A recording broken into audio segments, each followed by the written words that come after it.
All right, you guys saw us that we had, what's over here now? Come right over here. We had SRT manifolds installed, but we never showed you how or any tips and tricks to do with that, why we did SRT. We had film of that, so you're gonna get to see that today. All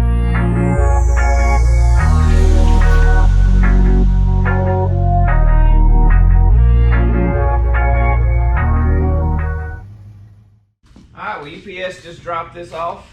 I've been waiting for this. Probably been more excited about this than just about anything else.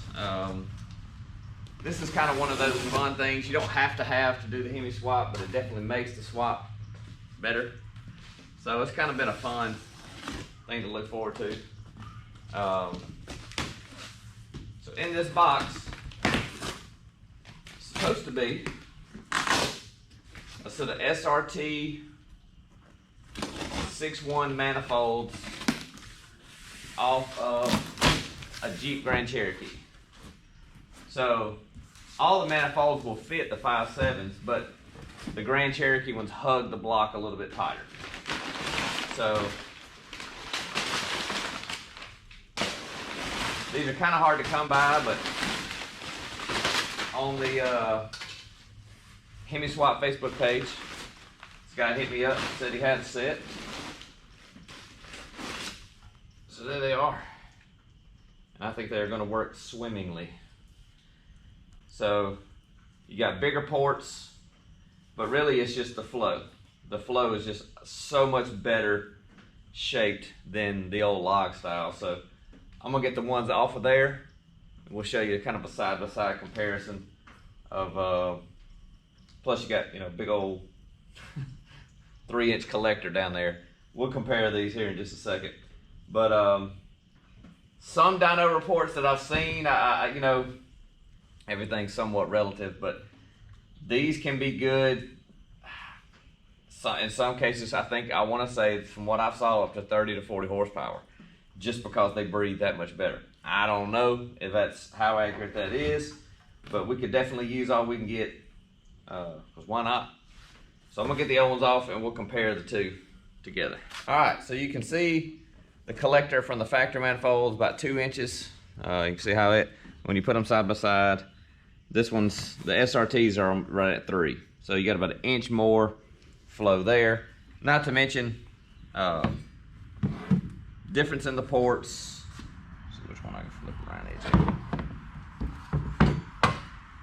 Ports are just bigger. These are D-shaped. These are just square. So I mean, it's pretty obvious when you look at them that these are going to flow way better. I mean, it's just a no-brainer. And so it's either spend money to replace this one to get a log manifold that will work on this side, or for what he made us an offer on these, we had to spend just a little bit more, not much more, and we got 2 stainless steel.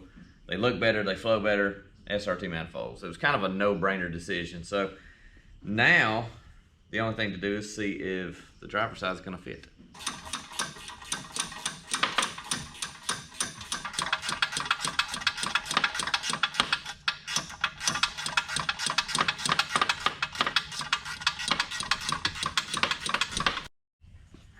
What are you doing?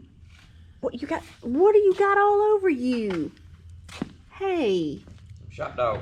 Oh, you shop dog? You got dusted spider webs all over you. Oh, and now you just walked in oil dry. Good night. I would do this one right here on top. Let me just keep going. Let me go and get the other one started.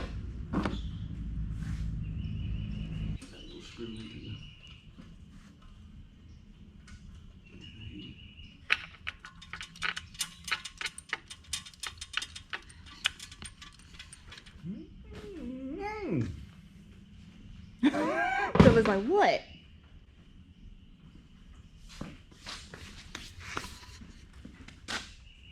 Man, that is bukus of clearance. Even on the starter, like I was worried about it being too close to the starter. So you can see, look down through here, tons of clearance between the frame and the and the manifold. So, and our shifter, I don't know if you can see, is right here. So tons of clearance there, tons of clearance between it and the starter.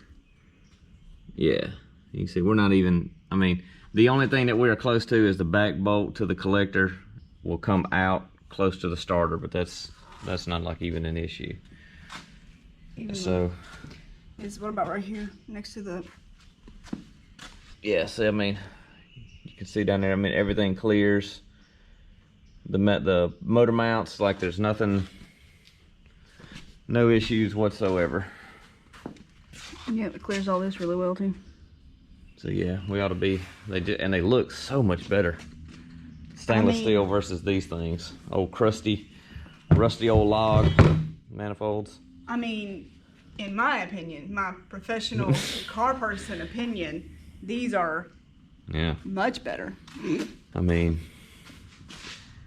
they just look better. They look better. They flow better. They look better. They do look like they fit this, like it's like they were made to be where we, based on where we've already got everything else. So they're gonna work a lot better, give a lot better flow. So my thinking is, you know, that's just gonna allow heat to get out of the motor faster, because we know the pre-Eagle heads have an issue dropping valve seats. I know, but there's also millions of people running them that didn't drop a valve seat. But I think the consensus now at this point is that it is due to heat. So anything we can be doing, we've got a lower thermostat, you know, and these I think can contribute just helping heat get out faster. Anything we can do to help lower the engine temps is always a good thing. Valve seats or not valve seats. I mean, it's always a good thing to be able to do that. So we're gonna pick up a few more ponies.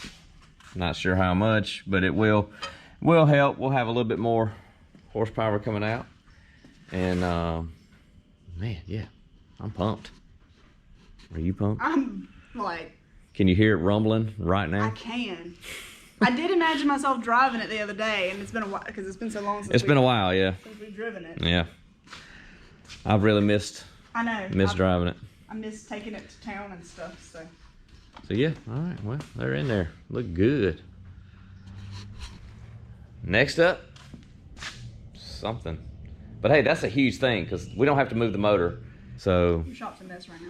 Yeah, it's been tornadoes all day, and been RCing out in the flood waters out back. So we're just having fun, and everything in the shop is soaking wet because of the weather. It's dripping.